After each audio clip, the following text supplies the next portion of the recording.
The Nerva-Antonine dynasty was a dynasty of 7 Roman emperors who ruled over the Roman Empire from 96 AD to 192 AD. These emperors are Nerva, Trajan, Hadrian, Antoninus Pius, Marcus Aurelius, Lucius Verus, and Commodus. The first 5 of the 6 successions within this dynasty were notable in that the reigning emperor adopted the candidate of his choice to be his successor. Under Roman law, an adoption established a bond legally as strong as that of kinship. Because of this, all but the first and last of the Nerva-Antonine emperors are called adoptive emperors. The importance of official adoption in Roman society has often been considered as a conscious repudiation of the principle of dynastic inheritance, and has been deemed as one of the factors of the period's prosperity.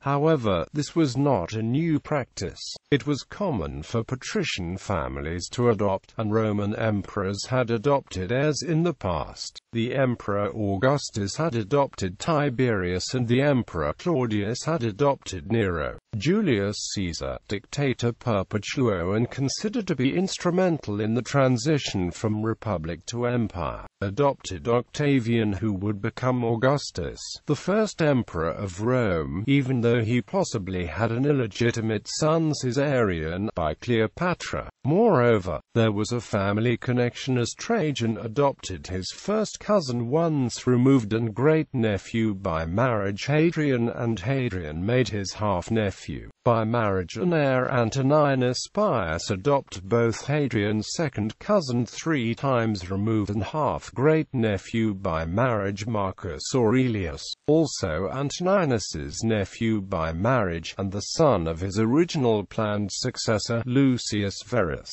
The naming by Marcus Aurelius of his son Commodus was considered to be an unfortunate choice and the beginning of the empire's decline. With Commodus's murder in 192, the Nerva-Antonine dynasty came to an end. It was followed by a period of turbulence known as the Year of the 5 Emperors. Nerva-Trajan dynasty. Nerva was the first of the dynasty.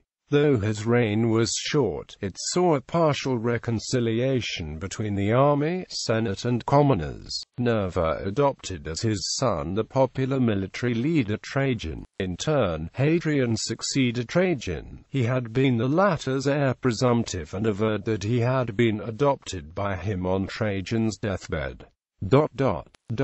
Antonine Dynasty. The Antonines are 4 Roman emperors who ruled between 138 and 192. Antoninus Pius, Marcus Aurelius, Lucius Verus and Commodus. In 138, after a long reign dedicated to the cultural unification and consolidation of the empire, the Emperor Hadrian named Antoninus Pius his son and heir, under the condition that he adopt both Marcus Aurelius and Lucius Verus. Hadrian died that same year, and Antoninus began a peaceful, benevolent reign. He adhered strictly to Roman traditions and institutions and shared his power with the Roman Senate. Marcus Aurelius and Lucius Verus succeeded Antoninus Pius in 161 upon that emperor's death, and co-ruled until Verus's death in 169.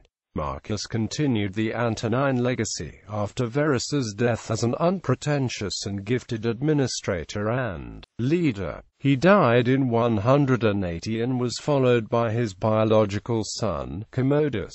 5 Good Emperors. The rulers commonly known as the 5 Good Emperors were Nerva, Trajan, Hadrian, Antoninus Pius and Marcus Aurelius. The term was coined by the political philosopher Niccolò Machiavelli in 1503. From the study of this history we may also learn how a good government is to be established. For while all the emperors who succeeded to the throne by birth, except Titus, were bad, all were good who succeeded by adoption, as in the case of the 5 from Nerva to Marcus.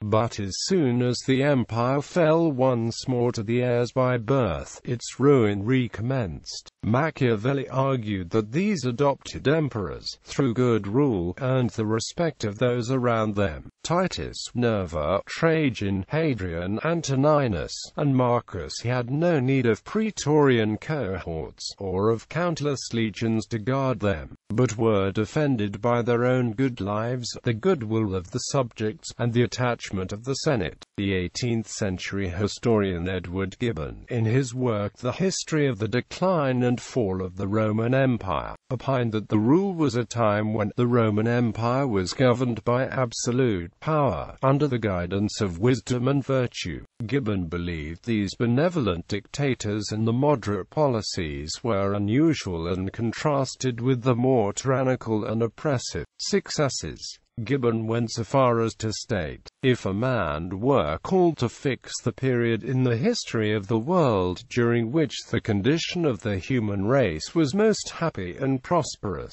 he would, without hesitation, name that which elapsed from the death of Domitian to the accession of Commodus. The vast extent of the Roman Empire was governed by absolute power, under the guidance of virtue and wisdom. The armies were restrained by the firm but gentle hand of 4 successive emperors, whose characters and authority commanded respect. The forms of the civil administration were carefully preserved by Nerva, Trajan, Hadrian and the Antonines, who delighted in the image of liberty, and were pleased with considering themselves as the accountable ministers of the laws. Such princes deserved the honor of restoring the Republic, had the Romans of their days been capable of enjoying a rational freedom. Alternative hypothesis.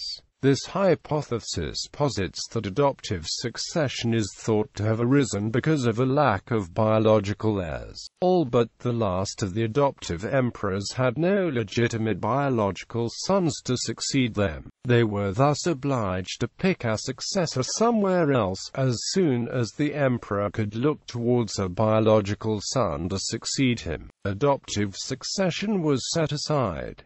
The dynasty may be broken up into the Nerva-Trajan dynasty and Antonine dynasty. Nerva-Antonine family tree. Note: